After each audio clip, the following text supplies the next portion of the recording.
ടിയുടെ രണ്ടാം ഊഴം അന്നേ വരെ ഉപേക്ഷിക്കപ്പെട്ടവനും ഒഴിവാക്കപ്പെട്ടവനുമായ ഭീമന്റെ കഥയാണ്. കടം വീട്ടാൻ പലതും ബാക്കിയിരിക്കെ ആചാര്യനായാലും പിതാമഹനായാലും ഭീമന് ജയിച്ചേ മതിയാവും. മഹാബലവാനെങ്കിലും മന്ദൻ എന്ന് പറഞ്ഞ് മാറ്റി നിർത്തപ്പെട്ടു. രണ്ടാം ഊഴത്തിലെ യഥാർത്ഥ നായകൻ ഭീമനായിരുന്നു. വനവാസകാലത്ത് പാണ്ഡവരെ സംരക്ഷിച്ചു പോന്ന ഭീമൻ. യുധിഷ്ഠിരൻ വെച്ചു നീട്ടിയ രാജസിംഹാസനം വേണ്ടെന്ന് വെച്ച ഭീമൻ. ദ്രൗപദിയുടെ മാനം സംരക്ഷിക്കാൻ കീചകനുമായി ഏറ്റുമുട്ടിയത് അർജുനനോ യുധിഷ്ഠിരനോ ആയിരുന്നില്ല, ഭീമനായിരുന്നു. ഒടുവിൽ കാവൽക്കാരോടെല്ലാം പടവെട്ടി ദ്രൗപദിക്ക് ഏറ്റവും ഇഷ്ടപ്പെട്ട കല്യാണ സൗഗന്ധിക പൂക്കൾ പറിച്ചെടുത്ത് അവൾക്ക് നേരെ നീട്ടുന്ന രംഗം ടി വിവരിക്കുന്നുണ്ട്.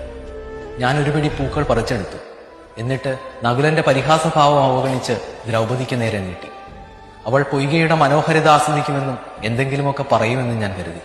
കയ്യിൽ വാങ്ങിയ പൂക്കൾ ഒന്ന് മണപ്പിക്കുക പോലും ചെയ്യാതെ അവൾ യുധിഷ്ഠിരന് നീട്ടി.